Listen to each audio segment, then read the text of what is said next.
Silakan. Bismillahirrahmanirrahim. Assalamualaikum warahmatullahi wabarakatuh. Waalaikumsalam. Salam sejahtera, selamat sore teman-teman sekalian. Selamat datang di akun Instagram Chandra Society. Teman-teman, senang sekali saya bisa berjumpa lagi dengan teman-teman sekalian. Terima kasih tak terhingga kepada Kak Ali yang sudah menyediakan waktunya. Ini jam 2 pagi di sana ternyata. Kemarin saya diinfokan. Nah, teman-teman sekalian, tema kita sore ini adalah memahami yang lain, keyakinan antara keyakinan dan relasi sosial. Ini adalah tema yang sangat penting untuk kita simak pada kita perbincangkan pada sore hari ini. Apalagi kita hidup di dalam satu negara yang dengan tingkat keragaman yang cukup tinggi ya, saya kira. Bahasa, budaya, tradisi kita banyak sekali, agama juga, dan keyakinan saya kira banyak yang hidup di negeri ini sebelum agama resmi datang. Nah, di dalam hidup dengan tingkat keragaman seperti ini yang bukan hanya kepandaian bergaul saja yang dibutuhkan, bukan hanya ke lapangan, tetapi bagaimana kita memahami orang lain itu dengan sangat baik. Itu sangat dibutuhkan di dalam situasi seperti ini, karena kita hidup tadi dengan latar belakang agama, keyakinan, budaya, tradisi yang sangat beragam. Nah, sebab apa namanya, kalau tidak punya bekal itu, kalau tidak hidup dengan tidak adanya bekal demikian, kita agak sulit rasanya kita hidup dalam situasi yang harmonis di dalam kehidupan sehari-hari. Artinya kalau orang dengan pergaulan yang sempit, katakanlah begitu, dengan pemahaman yang buruk terhadap yang lain, itu kita bisa pastikan bahwa situasi disharmoni itu mungkin bisa jadi jadi hiasan kita sehari-hari ini yang kita tidak inginkan. Nah, artinya sebetulnya apa sih yang menjadi kunci di dalam mengarungi hidup yang moderat, yang beragam seperti ini, Kak Ali. Nah, terus bagaimana sebetulnya yang menjadi problem kita sehari-hari ini kan ada di dalam komunitas kita, di dalam komunitas Islam misalnya yang saya ketahui itu masih ada orang yang menganggap bahwa bersikap tenggang rasa atau toleran terhadap orang lain, menghargai orang lain itu dianggap bisa merendahkan mendegradasi iman, katakan begitu. Nah, itu yang kadang-kadang masih ada di masyarakat, kadang-kadang di masjid juga kita sering bertemu dengan orang-orang dengan pikiran seperti itu. Nah, ini kan bahaya sekali. Nah, ini bagaimana mengatasi situasi ini? Lalu kadang-kadang kalau kita mengucapkan selamat Hari Raya Galungan, Hari Raya Waisak juga itu kan bagian dari yang dianggap sebagai menggadaikan keimanan. Nah, ini menjadi problem di dalam kehidupan sehari-hari. Nah, ini yang akan kita bahas pada hari ini. Memahami yang lain bagaimana antara relasi sosial dan keyakinan kita. Kita akan membahas perkara ini bersama Dr. Muhammad Ali. Beliau adalah Associate Professor dan Director di Middle East and Islamic Studies di University of California di Amerika Serikat. Silakan Kak Ali, waktunya 15 sampai 20 menit biasa. Baik. Setelah itu kita akan menjawab pertanyaan teman-teman di kolom komentar. Silakan, terima kasih. Terima kasih Mas Rozi. Alhamdulillah kita bersua kembali. Dulu kita bicara soal mengapa beragama. Nah, sekarang adalah semacam tindak lanjut ya. Bagaimana kita bisa menyikapi keragaman, khususnya bagaimana kita bisa memahami yang lain. Terima kasih atas kesempatan ini. Saya senang sekali. Tentu kita saling belajar di sini. Sebetulnya banyak sudah kita telah memahami yang lain. Dalam kenyataannya sehari-hari Indonesia itu termasuk bangsa yang cukup toleran ya. Dari sejak dulu, kenapa kemudian ada Islam, ada Kristen, ada Hindu, ada Buddha, ada Konghucu, ada agama-agama lokal, ada Bahai, ada aliran-aliran yang berbeda-beda. Sebetulnya Indonesia kita cukup perlu bersyukur ya dengan kenyataan itu, karena kalau kita bandingkan dengan beberapa negara di Timur Tengah, persoalan ini kan masih saja sampai Arab Spring dan lain-lain itu kan masih punya masalah ya, antara tribalism itu masih cukup kuat di beberapa negara Timur Tengah ya. Itu yang pertama yang ingin saya sampaikan. Namun demikian memang banyak masalah dan banyak kendala dihadapi di Indonesia tentang bagaimana hidup berdampingan secara damai seperti tadi Mas Rozi sampaikan. Pertama, banyak fatwa ya, fatwa-fatwa. Saya mengkaji fatwa-fatwa ini dari Muhammadiyah, Nahdlatul Ulama, Majelis Ulama Indonesia. Fatwa-fatwa tentang yang lain itu secara umum isinya bersifat penilaian hukum, jadi judgment. Jadi menjadi persoalan fikih, apakah dia kafir, musyrik, bid'ah, mubtadi begitu, atau tersesat ya, sesat dan menyesatkan, dan seterusnya. Jadi fatwa-fatwa ini wajar sebetulnya kalau kita lihat dari perspektif sejarah agama-agama, dan hampir semua agama punya fatwa-fatwa yang mirip lah ya. Tetapi ya, ada tetapinya. Fatwa-fatwa ini atau sikap-sikap yang bersifat menilai atau menghukumi ya yang lain itu tidak didasari atas pemahaman tentang yang lain itu. Jadi tidak dimulai dari siapa mereka gitu yang dijudge, yang dinilai.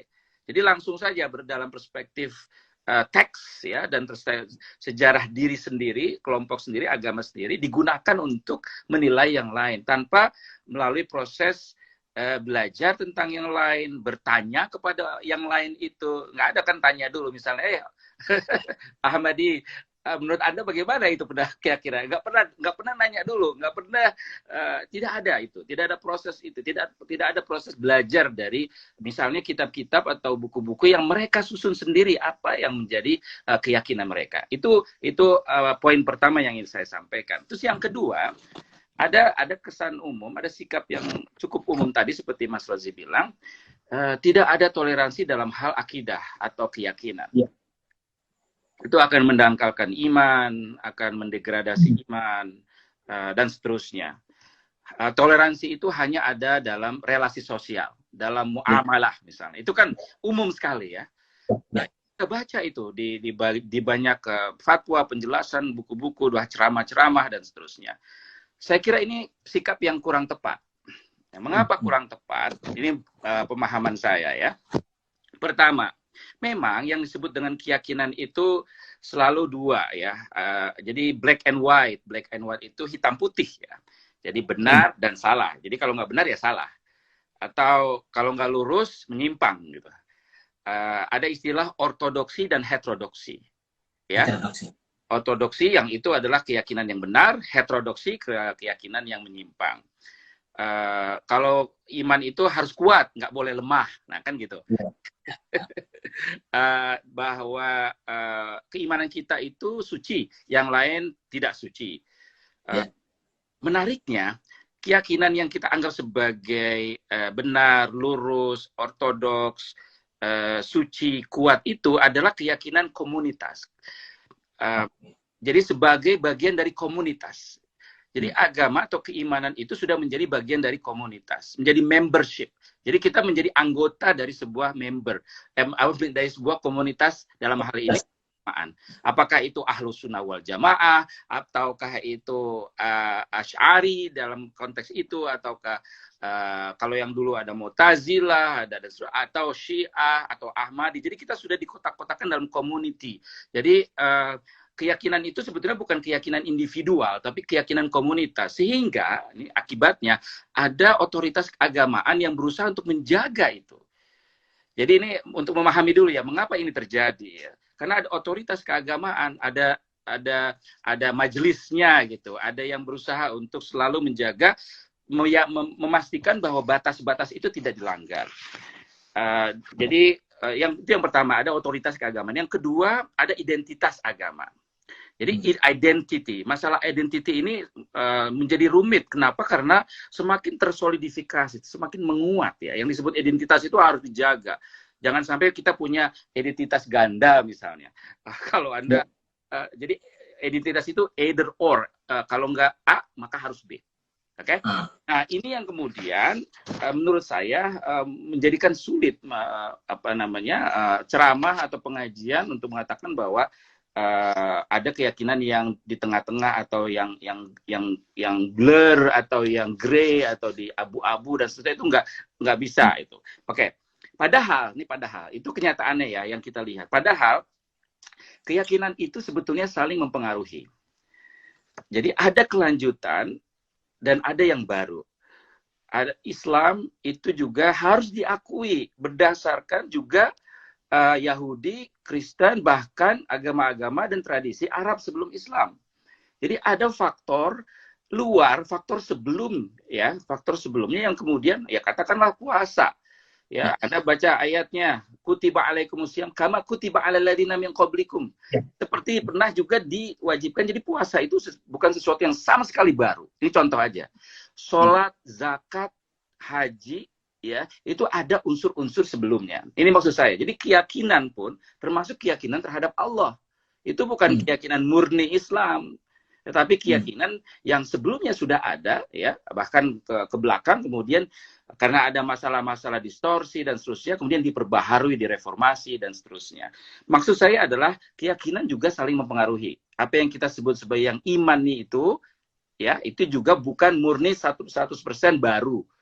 Itu yang pertama yang perlu dipahami untuk bisa mengatakan, bukan soal degradasi atau tidak degradasi, tapi ada. Terus yang kedua, keyakinan itu juga bisa berubah dari waktu ke waktu. Ya, pemahaman seseorang tentang Allah itu bisa jadi berbeda. Bahkan kita sendiri, Mas Rozi, dulu ketika belajar di pesantren sampai sekarang mungkin memahami Allah pun mungkin berbeda. Seperti juga saya memahami Allah itu bagaimana hubungannya dengan diri kita masing-masing. Itu kan ada perubahan-perubahan. Dan kita tahu ada rububiyah, ada ilahi, ada jenis-jenisnya, ada ubudiyah dan seterusnya. Zat dan sifat Allah juga berbeda. Bagaimana perbuatan Allah juga dipahami secara berbeda. Apakah manusia itu free will, bebas tanpa ada pengaruh Allah, ya, atau Allah itu punya kehendak yang 100% membuat hidup kita baik atau buruk. Itu kan juga pemahaman tentang bagaimana hubungan kita dengan Allah. Jadi itu yang menurut saya perlu diperhatikan. Yang kedua, keyakinan itu juga berkembang dari waktu ke waktu.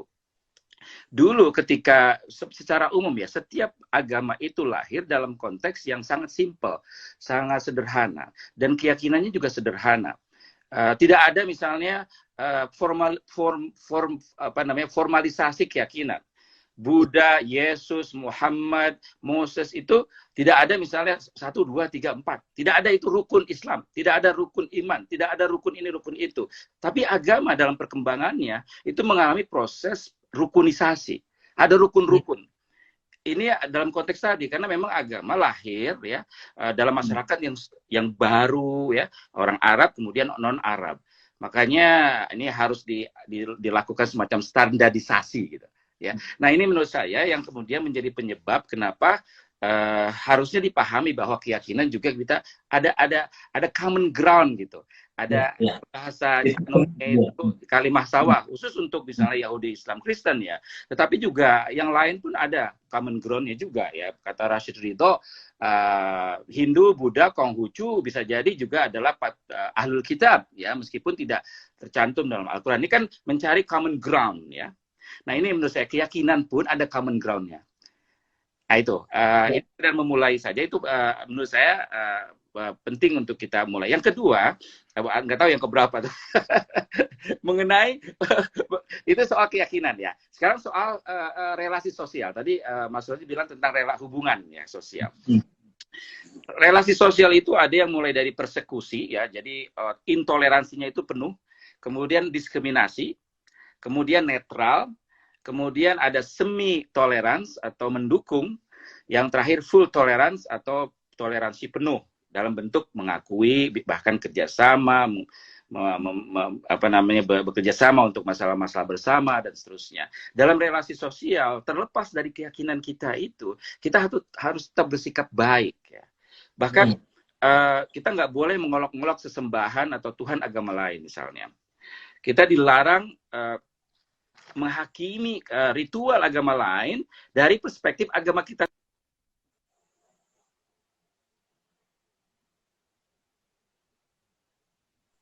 Maaf, ya. Ya. Jadi menghormati lah, ya, bahasa lainnya menghormati. Kemudian ada toleransi, tapi toleransi tadi disebutkan ada pasif, ada aktif. Jadi pasif itu sekedar membiarkan. Kalau aktif itu kita punya punya niat untuk belajar juga gitu, untuk terlibat juga dengan yang lain, atau berpartisipasi, untuk ikut bertanya, untuk ikut mendengarkan, bagaimana sih pandangan Anda tentang Yesus, bagaimana tentang Buddha, bagaimana Anda tentang. Jadi ada keterlibatan yang lebih aktif. Nah, ini yang menurut saya memahami itu, understanding itu, sikap empatik terhadap bagaimana mereka bisa meyakini seperti itu. Bagaimana mereka kita anggap sebagai menyanyi, tapi mereka menganggap sebagai berbakti, sebagai kebaktian misalnya. Kita seolah-olah menganggap itu remeh gitu. Itu nyanyi-nyanyi saya. Itu. Nah, ini kan tidak ada empati terhadap keyakinan dan kebaktian orang lain. Yang lain adalah yang ingin saya sampaikan, ada cinta. Ini saya ingin menekankan cinta atau rahmah ya. Memahami itu adalah awal dari kita mencintai. Jadi apa istilahnya itu, tidak kenal maka tidak cinta, tak sayang gitu. Jadi kita kenal kemudian kita sayang. Tapi kadang-kadang orang nggak mau kenal supaya nggak mau membenci gitu. Jadi lebih cinta. Takutnya nanti setelah kenalan akhirnya cinta kemudian benci misalnya. Kadang-kadang orang gitu kan. Ya itu macam-macam lah orang. Tapi menurut saya itu menarik ya. Dan memahami yang lain itu menurut perspektif mereka. Jadi kalau bahasa Inggrisnya to understand the others in their own terms. Memahami yang lain menurut mereka yakini, apa yang mereka yakini. Kalau memahami Kristen, Trinitas, pahami sebagaimana mereka meyakini Trinitas. Dan mereka juga memahaminya berbeda-beda. Contoh aja itu ya. Memahami agama Yahudi, pahami bagaimana orang Yahudi yang berbeda-beda itu memahami tradisi hukum-hukum mereka. Agama-agama lokal yang kita sebut sebagai agama-agama lokal, pahami sesuai dengan mereka, pahami gitu. Bukan negara memberikan definisi kemudian bahkan pemaksaan mereka bukan agama misalnya, atau dan seterusnya. Kalau menurut saya itu bentuk dari intoleransi. Kalau kita memaksakan pemahaman agama kita terhadap bagaimana orang lain memahami agama mereka. Yang kedua, sebetulnya Islam punya tradisi yang cukup bagus ya. Ada kitab Syahrastani misalnya Al-Milal wan Nihal ya. Pengenalan terhadap agama-agama dan aliran-aliran. Tetapi atau Asy'ari dengan Maqalat al-Islamiyin misalnya, atau Muqaranatul Adyan ya, perbandingan agama, ada sebetulnya tradisi klasik yang itu bagian dari memahami yang lain. Ya ada sebetulnya. Tetapi di dalam kitab-kitab mereka kalau kita baca, kebetulan saya sedang menulis tentang ini, itu juga banyak judgement di situ, banyak penilaian. Jadi setelah dijelaskan, mereka sesat, mereka tidak sesuai dengan Ahlus Sunnah wal Jamaah, atau mereka tidak sesuai dengan pemahaman mereka tentang Islam dan seterusnya. Ya itu judgement setelah berusaha untuk menjelaskan, mendeskripsikan, dan seterusnya. Itu persoalan lain, tapi paling tidak mereka sudah mulai memahami yang lain. Ya, paling tidak sudah ada itu. Oke. Nah sekarang saya punya mungkin beberapa menit lagi. Yang lain sekarang, tadi saya bicara tentang apa itu memahami. Jadi memahami dalam sesuai dengan mereka memahaminya. Sekarang yang lain itu apa saja? Yang lain itu ternyata bertingkat-tingkat ya. Tadi ada agama, ada aliran-aliran dalam agama, ada organisasi agama, katakanlah antara NU, Muhammadiyah, Protestan, gitu ya. Ada suku bangsa, ada ras, ada alat kelamin, seksualitas ya, orientasi gender dan seterusnya. Macam-macam. Jadi yang lain itu bisa dalam bentuk yang berbeda-beda. Ya. Dan itu biasanya bertingkat-tingkat. Dan menariknya, ada teori ini, ada yang disebut teori kita itu lebih peduli terhadap orang lain atau yang lain yang dekat dengan kita, atau proximate other. Maksudnya gini, kenapa orang Islam itu lebih banyak fatwanya tentang Kristen? Ya, bukan tentang Hindu. Misal di Indonesia, ya bukan tentang Buddha misalnya atau agama. Ya. Makanya kan perdebatannya tadi meskipun memang dalam konteks Indonesia misalnya tentang selamat hari Natal, tapi di Indonesia sudah mulai ada bicara tentang doa lintas agama misalnya selamat hari raya Galungan dan seterusnya. Karena dalam konteks Indonesia ya, menurut saya itu sudah menarik ya. Tapi juga menarik karena ada itu tadi proximate other. Biasanya pemahaman keagamaan kita itu dipengaruhi dari teks. Jadi katakanlah Yahudi. Orang Indonesia berapa sih yang pernah ketemu orang Yahudi misalnya? Ya. Tapi sepertinya kita tahu benar tentang Yahudi. Iya. Apa pokoknya dia antek Yahudi. Pokoknya dia itu Yahudi. Semuanya dianggap Yahudi. Wahyudi kalau yang lainnya. Nah, itu kan dari teks ya. Jadi kita baca dari teks, meskipun kita nggak pernah ketemu gitu. Nah ini menurut saya ada, ya, itu karena tadi ada proximate other. Karena Yahudi, Kristen, Islam itu secara tekstual itu punya tradisi yang berurutan ya. Sehingga itulah yang menjadi troublesome. Kalau ya troublesome itu yang menjadi obses terus ya. Orang Islam itu terobses dengan Yahudi, Kristen, Yahudi, Kristen, Yahudi, Kristen gitu. Padahal mereka mungkin tidak secara real nyata berhubungan dengan mereka gitu. Dan seterusnya, meskipun dalam konteks Kristen itu ada. Oke, nah itu teorinya. Jadi ada stranger, ada yang benar-benar asing dan bisa orang yang benar-benar asing. Ada friends, ya teman, kita menemani mereka, mendampingi mereka. Bahkan ada brothers and sisters, sebagai saudara. Ya. Biasanya yang sering berantem itu kan saudara ya. Karena ya, jadi mungkin itu yang menyebabkan kenapa ya Palestina di sama Israel itu masih belum selesai-selesai gitu. Sampai kemudian dampaknya ke Indonesia gitu. Jadi karena memang mereka ada hubungan gitu. Mereka bersaudara. Jadi ya biasanya begitulah. Jadi bersaudara itu kadang-kadang justru adalah faktor kenapa mereka menjadi suka berantem. Oke, yang lain itu bisa menjadi ancaman, bisa menjadi musuh dalam selimut, bisa sejajar, dan seterusnya. Terakhir, Mas Rozi, terakhir ya. Apa kendala-kendalanya sekarang dalam memahami yang lain? Yang pertama ada hambatan psikologis. Ya. Ada hambatan psikologis, psychological barrier. Yang lain itu sebagai yang asing. Bisa jadi mengancam, merugikan, membahayakan, berpotensi saya terbawa arus, terpengaruhi, terkotori, terkontaminasi. Jadi memahami itu seolah-olah menjadikan saya lemah gitu, menjadikan saya vulnerable, soft gitu. Saya tidak lagi kuat, saya tidak lagi tegas, saya tidak lagi. Nah itu kan ada hambatan psikologi seperti itu ketika kita berusaha untuk melihat yang lain atau memahami yang lain. Itu yang pertama, ada hambatan itu. Yang kedua, hambatan intelektual, hambatan literasi. Literasi keagamaan kita masih perlu dikembangkan menurut saya. Kita tidak cukup punya pengetahuan tentang yang lain untuk bisa memahaminya. Karena kenapa? Karena kita masih harus belajar tentang diri kita sendiri gitu. Kita juga masih harus belajar tentang Islam dengan sebaik-baiknya, tentang bagaimana Nahdlatul Ulama sebaik-baiknya, bagaimana Muhammadiyah ideologinya sebaik-baiknya, bagaimana Ahmadiyah Jadi masing-masing itu fokusnya memang mempelajari diri sendiri dan kelompok sendiri, agama sendiri, sehingga tidak cukup waktu atau tidak cukup untuk mempunyai alasan belajar tentang yang lain. Itu hambatan intelektual. Jadi literasi itu cenderung man arafa nafsa faqad arafa robba. Yang tahu dirinya dulu. Jadi nggak ada man arafa ghairah gitu. Tidak yang tahu orang lain gitu, maka dia mengetahui Allah gitu. Jadi memang masih self-center. Self-center itu masih kepada diri sendiri. Itu hambatan intelektual. Tentu saja ada hambatan keluarga, sosial. Wah, comfort zone-nya jadi hilang. Jadi safe atau comfort zone ya. Comfort zone itu kalau kita berpartisipasi dengan yang lain itu udah nggak comfort lagi, nggak nyaman lagi. Jadi kita kehilangan comfort zone, ya, zona nyaman.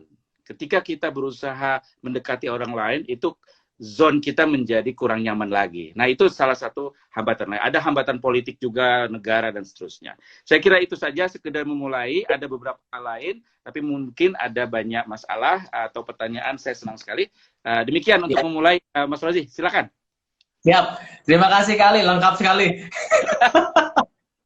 Komprehensif sekali, ya betul. Karena mulai menjelaskan dari mulai problematikanya apa, lalu kemudian menjelaskan bagaimana sebetulnya duduk perkaranya, lalu kemudian kita diberikan perspektif tentang apa sih yang menjadi kendala di dalam kita memahami orang lain. Jadi betul-betul komprehensif. Nah, yang paling biasa terjadi itu kan judgment tadi sebetulnya. Kita merasa bahwa diri kita adalah yang ya katakanlah kita yang paling benar lah. Itu bukan hanya antar agama, tetapi di dalam interagama juga itu terjadi, dan itu efeknya itu bisa buruk sekali. Nah, yang berikutnya adalah soal betul bahwa ada pemahaman yang belum final tentang diri kita dan orang lain sebetulnya. Makanya kesibukan kita, sebetulnya kesibukan para agamawan, para intelektual sebetulnya bagaimana membentengi umat itu agar dia bisa lebih lapang lagi keluar. Jadi sibuk pada diri sendiri, akhirnya belum sempat memahami yang lain. Jadi kira-kira begitu. Tapi mudah-mudahan dengan belajar, dengan sering berjumpa, karena biasanya kan perjumpaan itu yang menjadi penting. Sering berjumpa, sering belajar itu yang membuat kita menjadi semakin kaya, jadi bukannya melemahkan iman, tetapi malah menambah kekayaan kita. Ada beberapa hal yang mau ditanyakan. Saya ingin masuk kepada pertanyaan dari Mbak WK di Gunawan ini, Mbak WK dari Cak Nurian. Bagaimana kalau kita tidak mengikuti salah satu dari kelompok komunitas keimanan tertentu? Apakah kita dianggap tidak beridentitas? Langsung jawab atau gimana? Langsung aja kali ya. Ini bagus sekali ya. Jadi kalau di Amerika itu ada istilahnya the nons ya, nons. Jadi yang bukan begitu.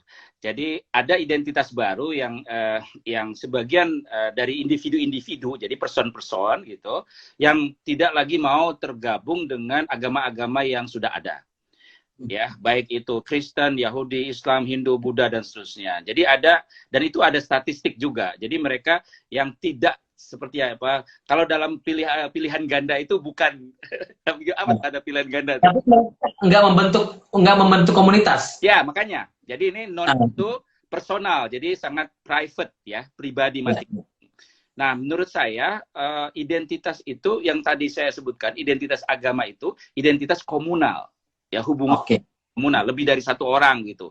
Ada kitab sucinya, ada rukun-rukunnya, ya, ada tokoh agamanya, itu kan komunal.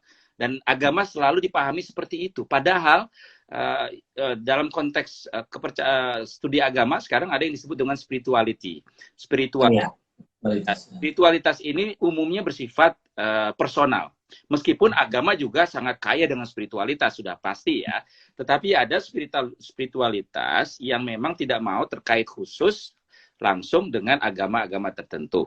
Kalau menurut saya itu tergantung Anda melihatnya. Kalau Anda tidak mau menggunakan kata identitas, nggak usah gitu. Pokoknya kalau bahasa lainnya religion of me. Ya, religion of me itu artinya agama saya gitu. Kepercayaan saya, keyakinan saya sebagai individu, sebagai seseorang, dan nggak mau berhubungan dengan identitas tertentu. Saya kira sebagai perkembangan di dunia sekarang itu makin bukan saya kira, memang statistiknya itu nambah terus. Ya, nambah terus. Bahkan di Timur Tengah itu yang sudah tidak terkait dengan agama tertentu juga cukup bertambah terus. Jadi soal identitas itu, identitas pribadi ya silakan, tapi nggak perlu ada identitas sebetulnya. Dan kalau memang sudah merasa nyaman dengan itu, jadi istilahnya itu individual autonomy. Individual autonomy itu otonomi individual, kemandirian individual. Nah, ini yang memang jarang di Indonesia atau negara-negara yang cenderung cara berpikirnya, cara hidupnya adalah komunalisme. Jadi komunalisme itu kita begini loh, nggak enak kalau saya beda sama yang lain. Iya, itu udah harga dan itu ya, ini Mbak WK ini ya kalau menurut saya kalau memang begitu berbeda dengan yang lain, kemudian dengan keluarga dan lain-lain itu nyaman-nyaman saja, silakan gitu. Dan itu dalam konteks, kalau misalnya dalam konteks Islam ya, kalau saya akan keluarkan dalilnya itu man sya'afal yu'min wa man sya'afal yakfur gitu. Jadi yang mau silakan beriman, yang mau silakan kafir. Ini la ikraha fiddin juga ya, jangan ada paksaan dan itu dalilnya sebenarnya ada gitu. Artinya apa ya, nggak apa-apa gitu tanpa identitas. It's okay. It's okay to be different kalau bahasa sininya. Nggak apa-apa beda gitu. Iya. Ya, orang nyaman menjalankan spiritualitas berdasarkan keyakinannya. Jadi dia tidak berkomunitas, artinya begini, saya pernah lihat tweetnya Kak Ali juga di Twitter, bahwa dalam studi-studi mutakhir itu banyak orang yang sebetulnya dia tidak beragama gitu. Artinya dalam konteks institusi ya, tidak beragama institusi, tapi ya tetap baik, tetap berrelasi sosial secara oke gitu, bekerja dan lain sebagainya. Artinya tidak mempengaruhi hubungan dia dengan yang lain. Hanya pada soal identitas saja gitu nah, saya ingin tarik misalnya ke lebih jauh lagi. Apa yang menyebabkan orang sebetulnya menimbulkan memiliki sikap antipati terhadap agama, institusi agama? Kalau dalam riset yang saya baca pernah ditulis di Tirto waktu kami bicara dengan Profesor Azumati Azra, jadi sebetulnya menyebabkan orang antipati di Timur Tengah misalnya itu karena yang nggak berlarut-larut itu tadi yang ya mungkin perang ya. Saya kira perang itu juga jadi problem ini ya, problem besar itu yang nggak berkesudahan. Kira-kira gimana kan? Ya, saya setuju sekali. Jadi ada problem para penganut agama, baik di masa lalu maupun sampai sekarang gitu. Jadi masih berantem di antara mereka, saling menyesatkan di antara mereka. Jadi mereka ingin jatah mereka di surga itu buat mereka saja. Jadi bagi orang-orang yang menggunakan common sense ya, akal sehat mereka secara tanpa terkait dengan teks-teks agama tertentu, bagi mereka itu ya itu tadi sebagai salah satu faktor di Amerika dan di Eropa, bahkan di dunia Muslim ya, mereka sudah tidak lagi tertarik dengan agama-agama formal, agama-agama yang terlembagakan gitu ya, sebagaimana yang dilembagakan gitu. Yang kedua adalah tentang ini menurut riset ya, pemimpin-pemimpin agamanya juga gitu. Jadi perilaku pemimpin agamanya itu ya. Ini PR di semua agama saya kira. Iya. Jadi pemimpin agama itu banyak yang menurut mereka bahasa lainnya itu munafik gitu. Jadi ngomongin ngajak yang baik-baik tapi diri mereka sendiri melakukan ketidakbaikan misalnya, keburukan-keburukan secara ya kemanusiaan misalnya dan seterusnya. Ya yang ketiga ini menurut riset juga karena mungkin banyak yang bertentangan dengan sains, dengan kenyataan gitu. Doktrin-doktrin tertentu yang menurut mereka itu sudah tidak lagi relevan dalam konteks sains, sehingga mereka sudah tidak lagi percaya secara keseluruhan gitu. Bukan hanya satu agama, tapi agama aja secara keseluruhan gitu. Itu beberapa faktornya ya. Tapi ada faktor-faktor lain, ada faktor lingkungan ya, ada faktor bacaan-bacaan mereka. Jadi mereka mulai membaca banyak buku-buku yang memang lebih cocok buat kesadaran pribadi mereka. Ya kemudian mereka tertarik dan itu menjadi bagian dari keragaman dunia sekarang gitu. Ya, nah itu dan itu ada bukunya, misalnya Society Without God ya, itu penelitian ya, mereka juga punya makna gitu, mereka juga memahami kehidupan gitu. Nah salah satu kesalahan umat beragama tentang orang yang tidak beragama adalah seolah-olah orang yang tidak beragama itu tidak punya makna hidup, tidak punya tujuan hidup. Jadi seolah-olah agama adalah satunya yang memberikan tujuan hidup. Mereka punya tujuan hidup ya. Tapi tujuan hidup mereka berbeda dengan tujuan hidup orang-orang beragama. Tapi tujuan hidup, makna, meaning ya itu mereka punya. Ya bagaimana menjadi lebih baik, lebih bahagia, lebih membantu orang lain itu tanpa pamrih gitu. Jadi kalau mereka itu adalah mereka, kalau saya membantu orang sakit, saya memberikan uang kepada orang lain, bukan saya ingin masuk surga gitu. Tapi saya memang benar-benar ya melakukan kebaikan itu. Jadi berbuat good for good, jadi berbuat kebajikan demi kebajikan itu sendiri. Jadi bukan sesuatu yang di luar dari kebajikan itu seperti surga atau takut neraka dan seterusnya. Nah ini yang kita baca dan kita tidak perlu harus setuju atau tidak setuju. Ini bukan masalah setuju tidak setuju, tapi bahwa kita perlu memahami mereka. Kita perlu memahami, makanya topik sekarang itu memahami yang lain. Dan memahami yang lain itu dengarkan, baca apa yang mereka pikirkan, baca apa yang mereka katakan, yang mereka rasakan, dan kita nggak perlu melakukan judgement atau penilaian. Itu lain soal itu. Iya, kalimat tekanan pada doing good for good itu kan ya orang bilang sekarang itu spiritualitas, semacam agama masa depan kalau kata Cak Nur itu. Karena gini, karena kalau ya tadi faktor-faktor yang tadi agamawan, terus kemudian orang dipaksa, kemudian macam-macam lah, macam-macam ini orang menjadi sangat lahir pada antipati. Tentu saja agama juga harus memperbaharui dirinya agar dia tetap dicintai, tetap memberikan efek terhadap terhadap masyarakat gitu kira-kira. Nah, ini saya masuk ke ini, Mbak Weka semoga terjawab. Ini ada lanjutan dari Wahyu Ramadan. Wahyu Ramadan 0045. Bagaimana pendapat Anda tentang Joseph Paul Zhang yang menghina Nabi Muhammad? Apakah itu termasuk kafir, tersesat, atau kurang pengetahuan? Ini pasti muncul. Saya menduga. Kalau ada pilihan semua yang di atas ada. Bentar. Ya, gini ya. Kalau menurut saya dia kurang pengetahuan juga. Jadi kalau dia punya pengetahuan, punya empati, dia nggak akan melakukan apa yang dilakukan. Jadi itu pendapat pribadi saya. Jadi ya dia tidak belajar Islam atau belajar agama-agama dari buku-buku yang kredibel lah gitu, atau dari sumber-sumber yang kredibel. Mungkin pakai Google juga kali. Ya, kecenderungan orang yang tidak memahami yang lain begitu ya. Kecenderungan orang yang tidak memahami yang lain memang begitu. Artinya dia pasti dia offside lah istilahnya. Nah, pasti nggak.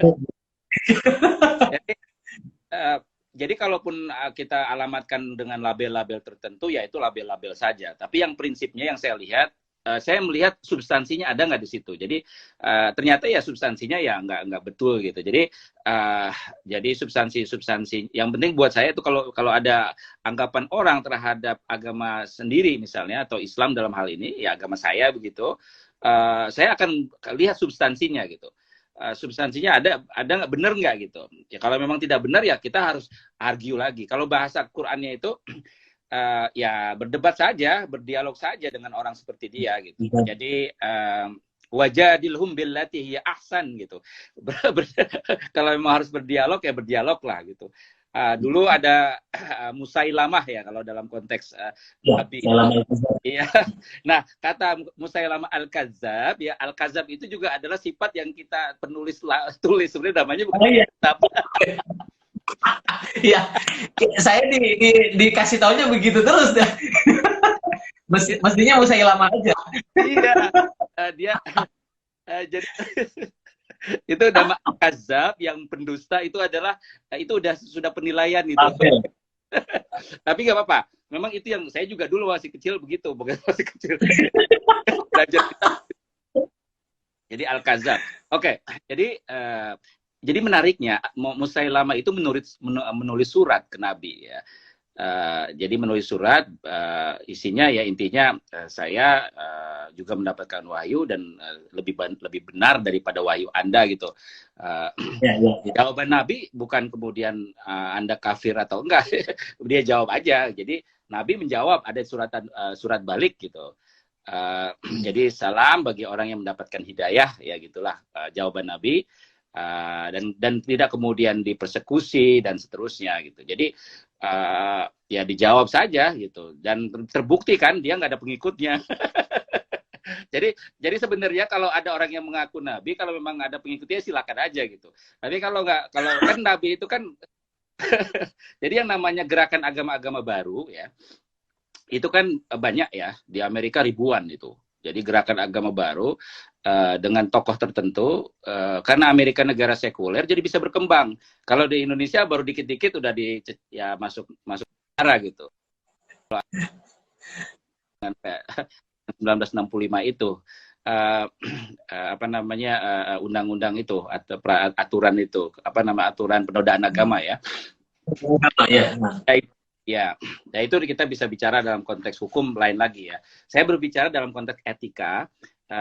Menurut saya memahami yang lain itu sangat menenteramkan kita. Kalau kita beragama, ya menenteramkan. Jadi kita membiarkan orang berpendapat seperti pendapat mereka, tapi kita juga bisa berdialog ya, bisa berdebat ya, tanpa ada rasa takut gitu, tanpa harus ada takut.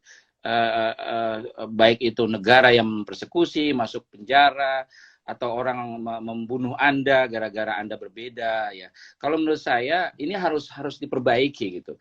Kebebasan berpendapat itu hak ya, hak asasi ya. dan kebebasan berpendapat itu juga akan memunculkan suara-suara atau pendapat-pendapat yang memang tidak masuk akal, yang buruk, dangkal, dan pasti itu. Tetapi kan akan ada mekanisme pasar ya, ada mekanisme pasar. Kalau memang orang tidak menerima ya dia akan hilang sendiri itu. Jadi mekanisme pasar itu penting juga menurut saya dalam urusan agama dan keyakinan. Jangan sedikit-sedikit hukum gitu. Jadi pendekatannya dan bahkan kalau misalnya kriminalisasi, saya termasuk orang yang tidak setuju dengan kriminalisasi keyakinan. Oke. Jadi keyakinan menjadi kriminal. Jadi orang yang punya keyakinan berbeda itu penjahat. Dan kalau menurut saya konsep itu harusnya sudah tidak ada. Jadi debat saja, dialog ya. Dan seterusnya, ya itu memang perlu kedewasaan memang, kedewasaan masyarakat dan negara.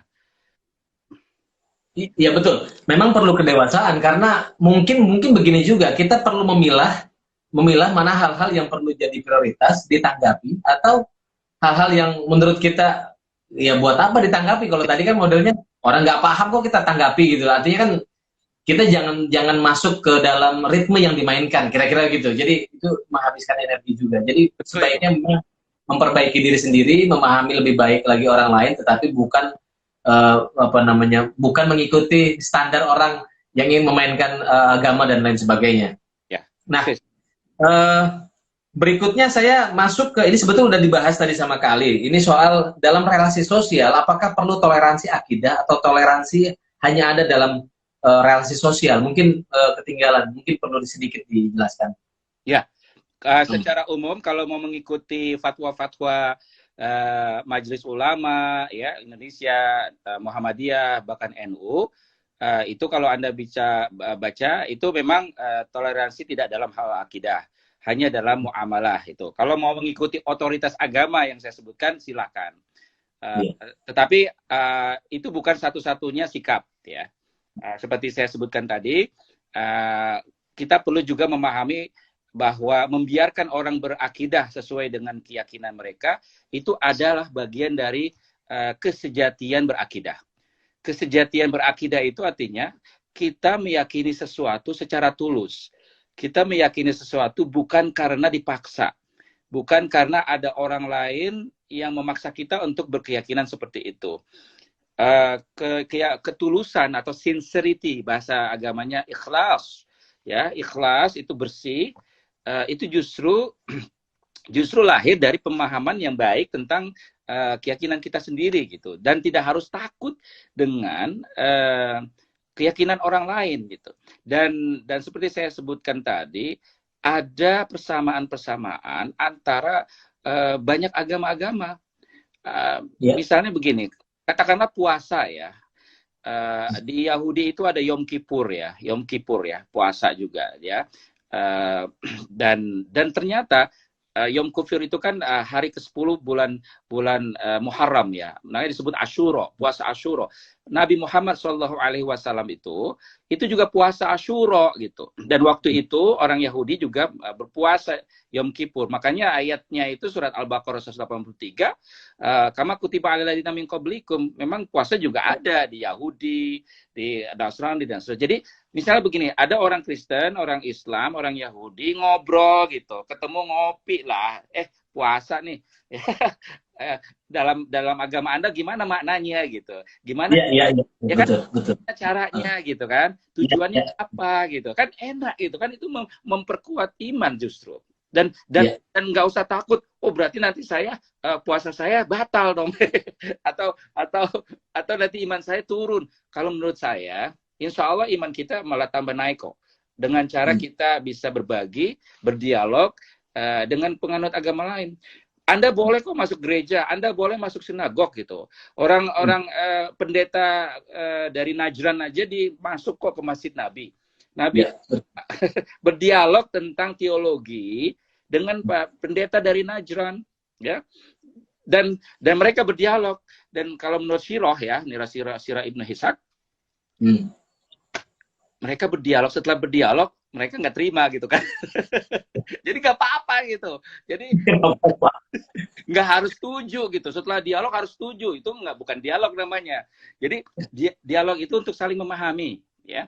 Oh, ternyata Anda memahami seperti itu, meyakini seperti itu gitu.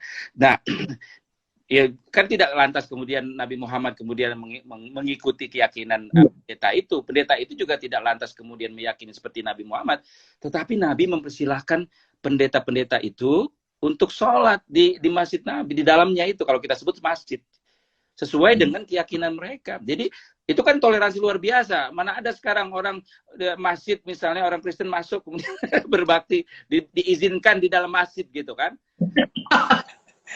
Bahaya itu.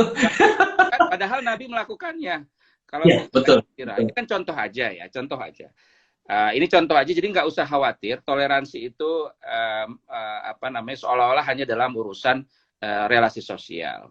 Termasuk mengatakan ucapan selamat hari raya kepada saudara-saudara kita. Silahkan. Kalau itu malah mereka senang sekali, dan kita juga senang kok kalau diucapkan selamat hari Idul Fitri. Selama ini kan kita juga bahagia gitu. Betul, dalam iya. Itu masuk problem. Iya, masalahnya kali di Indonesia, saya nggak tahu ya, di beberapa negara di Timur Tengah mungkin ya, ya tadi seperti disampaikan, bahwa gaya kita beragama ini kan masih sangat komunal. Jadi kita memerlukan otoritas agama sebagai sandaran, kira-kira gitu, sebagai sandaran. Jadi pendapat pribadi itu tidak terlalu meyakinkan, kira-kira gitu. Padahal pendapat pribadi juga kan didasarkan pada bacaan, pada otoritas orang yang punya ilmu. Jadi bukan semata-mata ngambil comot segala macam. Pasti ada sandarannya. Cuma orang lebih yakin pada sandaran tadi, MUI, Muhammadiyah, NU, Muhammad Laul Anwar, kira-kira gitu. Ya. Iya. Ya, kira-kira itu yang betul sekali Mas Rozi, betul sekali. Dan itu nggak ada masalah sebetulnya. Jadi saya tidak mengatakan mereka dengan sendirinya salah. Saya juga bagian dari komunitas Pekan Muhammadiyah, Nahdlatul Ulama, dan seterusnya. Dan saya berusaha untuk sebaik mungkin ya menjadi bagian dari komunitas itu gitu. Nah, yang saya ingin tegaskan di sini adalah memahami yang lainnya gitu. Jadi ya, betul. Bukan berarti kemudian menghilangkan atau meniadakan ya, komunitas kita. Ya, kalau kita merasa comfort zone kita di komunitas kita masing-masing, silakan. Ya. Menurut saya bagian dari bagaimana kita berkomunitas, bermasyarakat, dan bagaimana beragama seperti yang kita pahami dan sesuai dengan tradisi kita masing-masing. Bisa jadi karena orang tua kita juga sudah demikian, kita ingin melanjutkan tradisi yang sudah baik itu, tradisi leluhur-leluhur kita, kiai-kiai kita, ulama kita, atau pendeta kita bagi yang Kristiani dan seterusnya. Itu kan bagian dari berbuat baik juga, dan saya kira nggak ada masalah. Yang kita yang ingin saya sampaikan selama ini dalam diskusi kita sekarang ini, bagaimana kita juga memahami pada saat yang sama kita memahami yang lain begitu. Jadi tidak mudah menjudge, menghakimi orang lain hanya karena mereka berbeda. Karena bisa jadi begini, tetangga saya di depan sini orang Hindu ya, dari India dan Hindu. Dia percaya Tuhan, dan Tuhan satu bagi dia. Lah orang Islam di Indonesia kan sering mengatakan Hindu itu kan syirik gitu. Ini contoh aja ya. Jadi kita memahami sesuatu itu berdasarkan pemahaman kita gitu, syirik misalnya. Padahal belum tentu bagi mereka itu menyembah banyak Tuhan gitu. Mereka ya Siwa saja atau Wisnu saja, atau jadi satu juga. Jadi sebagian besar mereka sebenarnya juga monoteistik. Ini contoh saja ini ya. Nah, itu kan berarti apa? Memahami keyakinan Hindu sesuai dengan mereka memahaminya. Karena bisa jadi salah gitu kita menggunakan kriteria agama kita, kriteria standar ya, patokan teks agama kita, meskipun kita yakini teks agama kita itu benar gitu. Kita yakini memang ya wahyu benar dan seterusnya. Tetapi teks agama kita itu juga ada dalam konteks. Ya, bisa jadi konteks teks kita itu tidak sama dengan orang atau kelompok yang kita hadapi saat ini gitu. Contoh begini, tidak semua ya Al-Quran itu ada respon terhadap kaum Kristen ketika itu, ketika mereka memahami seperti itulah Trinitas gitu. Dalam Quran itu Trinitas itu Allah, Yesus, dan Maryam. Ini contoh aja ya. Iya. Maryam gitu sebagai Tuhan yang ketiganya gitu. Loh, mana ada sekarang Trinitas dipahami Maryam sebagai jadi tapi adalah Roh Kudus. Jadi Trinitas Quran dengan Trinitas sebagian besar keyakinan umat Kristen itu berbeda. Ini contoh aja ya. Atau mungkin dalam Quran dikatakan orang Yahudi itu Uzair sebagai anak Allah ya. Anda tanya sekarang orang Yahudi, Anda yakin sekarang Uzair itu anak Allah? Kan enggak juga. Jadi mereka juga Nah, maksud saya adalah jangan menyamaratakan gitu. Seolah-olah Yahudi yang direspon oleh Quran itu adalah Yahudi yang semua Yahudi di semua tempat. Atau Kristen ya Nasrani pada masa Quran, pada masa Nabi itu seolah-olah adalah Kristen, semua orang-orang Kristen dimanapun termasuk di Indonesia. Ini maksud saya. Jadi teksnya benar, tetapi harus kita pahami secara kontekstual. Termasuk juga musyrikun ya. Jadi musyrikun itu apa? Ya, mereka menyembah banyak Tuhan-Tuhan termasuk anak Tuhan. Lata, Uzat, Manat. Mereka juga percaya Allah itu Tuhan, tapi Tuhan yang salah satu Tuhan. Jadi Allah itu sebagai, kalau bahasa Inggrisnya Supreme God. Jadi Tuhan yang mengatasi Tuhan-Tuhan lain gitu. Ya, jadi ada Allah. Dan mereka kan ditanya dalam Quran, kok kamu menyembah patung-patung ini, asnam ini, gitu kan? Oh, kami menyembah patung-patung ini sebagai cara kami mendekatkan diri kepada Allah. Liqarribuna ilaihi zulfa, ya kan? Untuk dekat kepada Allah. Jadi itu cara mereka memahami, dan itu dianggap syirik kan? Nah, sekarang konteks orang Hindu atau orang Buddha atau mungkin penganut kepercayaan dan seterusnya, emang sama seperti itu memahaminya? Kan enggak juga. Artinya apa? Jangan mengeneralisir. Ya, betul. Generalisir apa yang kita baca dari teks seolah-olah itu mencakup semua. Nah, ini pesan karena kita sama-sama Muslim ya. Jadi bagaimana memahami wahyu gitu. Bagaimana memahami wahyu? Bukan kita mengatakan wahyu itu tidak bukan, tapi justru kita percaya dengan wahyu. Memahaminya ini yang perlu kita perbaiki terus. Memahami. Betul. Wah, ini makin menarik aja nih. Ada makin menarik, waktunya makin habis. Masih ada. Iya, jadi memang problem kita yang tadi berkali-kali diucapkan adalah soal bagaimana memahami yang lain itu berdasarkan persepsi kita. Nah, itu yang keliru sebetulnya, karena ketika kita mendengarkan orang Hindu bicara tentang keyakinan mereka, orang Yahudi bicara tentang keyakinan mereka, orang Kristen juga sama, itu artinya kita akan lebih mudah memahami yang lain sebetulnya, lebih gampang, lebih pas lah ketimbang membahasakan keyakinan mereka dengan apa yang kita punya, padahal kita belum pernah ketemu dan lain sebagainya. Itu yang ini masih ada waktu sekitar 5 menit kali. Ada satu pertanyaan lagi soal apa yang membuat kan kita tahu di dalam sejarah itu Islam itu kan begitu brilian. Awal mungkin abad ke-7, abad tengah saya kira masih tingkat toleransi yang tinggi, dengan tingkat hasil pengetahuan yang bagus, tetapi belakangan kok mengalami semacam dalam tanda kutip pemunduran. Singkat saja, 5 menit. Jadi itu faktornya itu apa kira-kira yang membuat kita sekarang begini, tapi padahal dulu kita punya contoh-contoh yang baik gitu loh kali. Kita punya contoh yang baik di dalam tradisi, kita punya ilmuwan-ilmuwan yang oke, yang sangat toleran, sangat tenggang rasa, tetapi belakangan kita nggak mau melihat itu lagi. Yang menyebabkan itu sebetulnya apa yang ininya? Ya, yang pertama kalau menurut Syakib Arsalan itu limada taqaddamul akhirun ya wa ta'akhkharul muslimun, ya mengapa orang lain maju ya, orang lain tapi muslim itu mundur. Yang pertama putus asa, yang kedua rendah diri. Jadi ada rasa rendah diri karena dijajah ya. Dijajah oleh Eropa ya di berbagai tempat ya, sehingga pendidikan menjadi terbengkalai begitu, penjajahan ya, itu faktor luar ya, faktor penjajahan dan seterusnya. Faktor internalnya tadi faktor teologi, politik menjadi teologi. Jadi itu politik menjadi teologi ini juga salah satu faktor ya.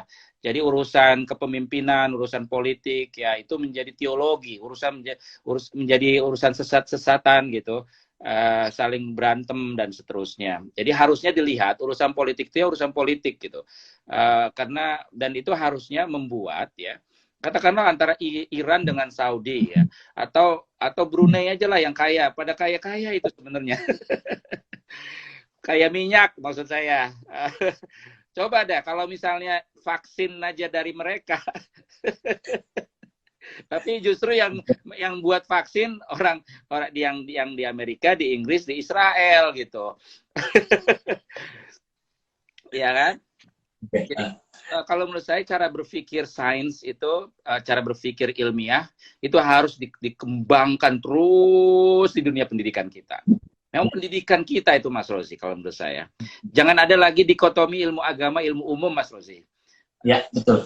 Ini salah satu masalah juga ini. Dikotomi ini masih berlangsung gitu. Jadi kalau ilmu umum dianggap lebih rendah ilmu agama, padahal satu itu kalau harusnya. Jadi ya banyak sih faktornya ya, tapi itu beberapa ya singkat saja.